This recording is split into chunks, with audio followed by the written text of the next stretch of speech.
నమస్తే, welcome to BCN news. నేను విజయలక్ష్మి. ముందుగా ముఖ్యాంశాలు.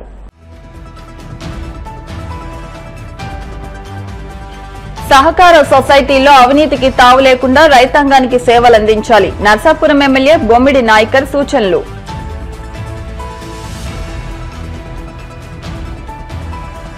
వాడపల్లి వెంకన్న ఆలయంలో ప్రత్యేక పూజలు. మంగళ వాయిద్యాల నడుమ శ్రీ స్వామి అమ్మవార్లకు మేలుకొలుపు సేవ, ఐశ్వర్య లక్ష్మి హోమం.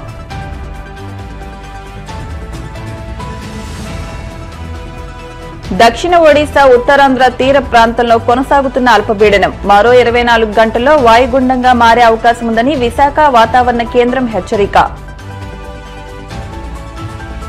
ఈ దీపావళికి ప్రజలకు డబుల్ బోనస్ అందిస్తామన్న ప్రధాని మోదీ. వస్తు సేవల ధరలు తగ్గించి సామాన్యులకు మేలు చేయడమే లక్ష్యమని వెల్లడి. సహకార సొసైటీల్లో అవినీతికి తావు లేకుండా రైతాంగానికి సేవలందించాలని ప్రభుత్వ విప్ ఎమ్మెల్యే బొమ్మిడి నాయకర్ పిలుపునిచ్చారు. పశ్చిమ గోదావరి జిల్లా నర్సాపురం మండలం కొప్పరు గ్రామ సొసైటీ అధ్యక్షులుగా అందే నరేన్ ప్రమాణ స్వీకారోత్సవానికి ఆయన ముఖ్య అతిథిగా హాజరై మాట్లాడారు. గత ప్రభుత్వ హయాంలో సొసైటీలన్నీ అలంకరణప్రాయంగా మారాయన్నారు. కొన్ని సొసైటీల్లో పెద్ద ఎత్తున అవినీతి జరిగిందని, కూటమి ప్రభుత్వంలో దీనికి భిన్నంగా పాలన ఉండాలని సూచించారు. కాపు కార్పొరేషన్ చైర్మన్ కొత్తపల్లి సుబ్బారాయుడు, ప్రభుత్వ మైనార్టీ సలహాదారులు షరీఫ్లు మాట్లాడుతూ రైతుల సంక్షేమే ప్రభుత్వ లక్ష్యమని, దానికి అనుగుణంగా సొసైటీల పాలక వర్గాలు పనిచేయాలన్నారు.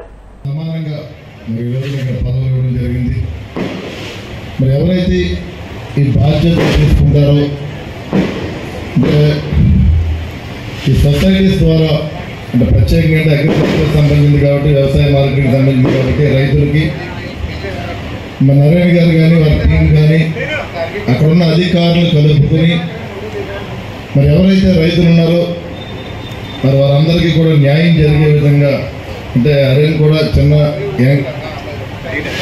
చిన్న వయసులో ఉన్నారు కాబట్టి అతను కూడా చదువుకున్నాడు. ఒక సర్వీస్ అన్నది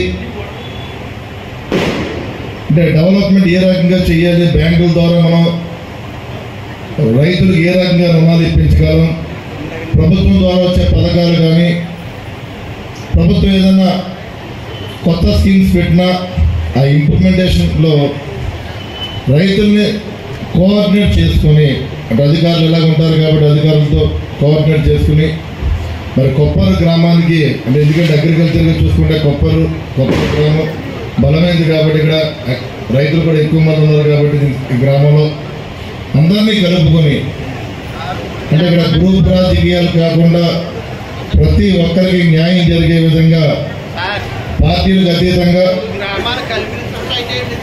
లిఖిత పొడి, కంసాల పేదపొడి, రాములు గారు కూడా ఉన్నారు ఇక్కడ సీనియర్ నాయకులు. మరి కొప్పలు, కంసాల పేదపొడి, లిఖితపొడి 3 గ్రామాలు చూసుకుంటే కనుక మనకి వ్యవసాయంగా బాగా దిగుబడి ఉన్న గ్రామం ఇది.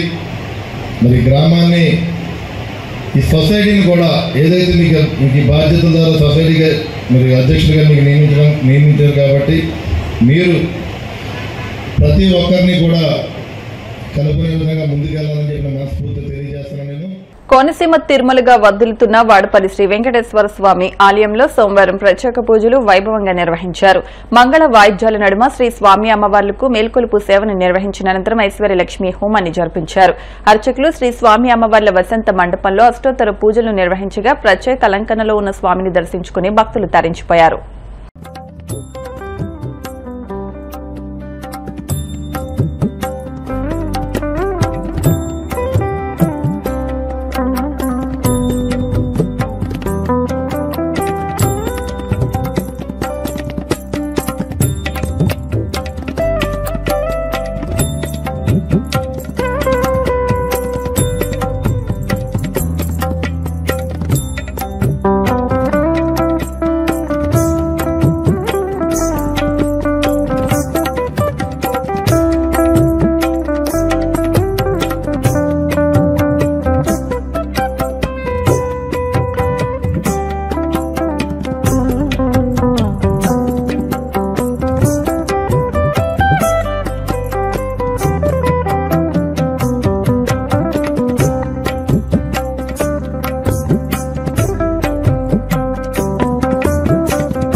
ఉత్తరాంధ్రలో కురుస్తున్న భారీ వర్షాల నేపథ్యంలో ప్రభుత్వ యంత్రాంగం అప్రమత్తమైంది. విశాఖ జిల్లా కలెక్టర్ దినేష్ కుమార్ అత్యవసర ప్రకటన చేస్తూ జిల్లాలోని ప్రభుత్వ ప్రైవేటు పాఠశాలలకు సోమవారం సెలవు ప్రకటించారు.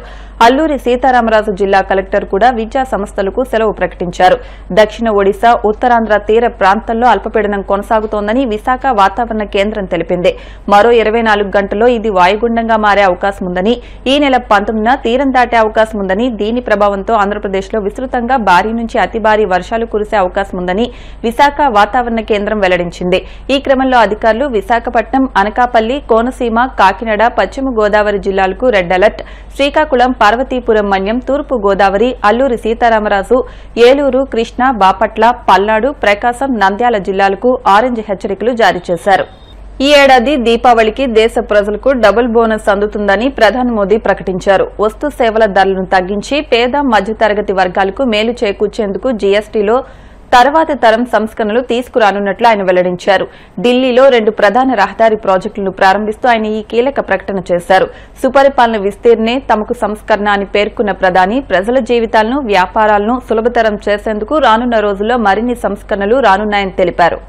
केंद्रीय मंत्रिमंडल के मेरे साथी नितिन गडकरी जी, हरियाणा के मुख्यमंत्री नायब सिंह सैनी जी, दिल्ली के उपराज्यपाल विनय सक्सेना जी, दिल्ली की मुख्यमंत्री बहन रेखा गुप्ता जी, केंद्र में मंत्रिपरिषद के मेरे साथी अजय टम्टा जी, हर्ष मल्होत्रा जी, दिल्ली और हरियाणा के सांसदगण, उपस्थित मंत्रीगण, अन्य जनप्रतिनिधिगण और मेरे प्यारे भाई और बहनों, एक्सप्रेस वे का नाम द्वारका, जहां ये कार्यक्रम हो रहा है उस स्थान का नाम रोहिणी, जन्माष्टमी का उल्लास, और संयोग से मैं भी द्वारकाधीश की भूमि से हूं। पूरा माहौल बहुत कृष्णमय हो गया है।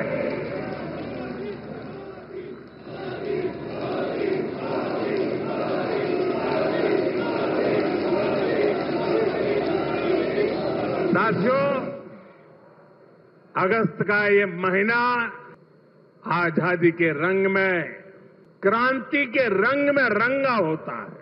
आजादी के इसी महोत्सव के बीच आज देश की राजधानी दिल्ली देश में हो रही विकास क्रांति की साक्षी बन रही है। थोड़ी देर पहले दिल्ली को द्वारका एक्सप्रेसवे और अर्बन एक्सटेंशन रोड की कनेक्टिविटी मिली है। दिल्ली के, गुरुग्राम के, पूरे एनसीआर के लोगों की सुविधा बढ़ेगी। दफ्तर आना जाना, फैक्ट्री आना जाना और आसान होगा। सभी का समय बचेगा। जो व्यापारी, कारोबारी वर्ग है, जो हमारे किसान हैं, उनको विशेष लाभ होने वाला है।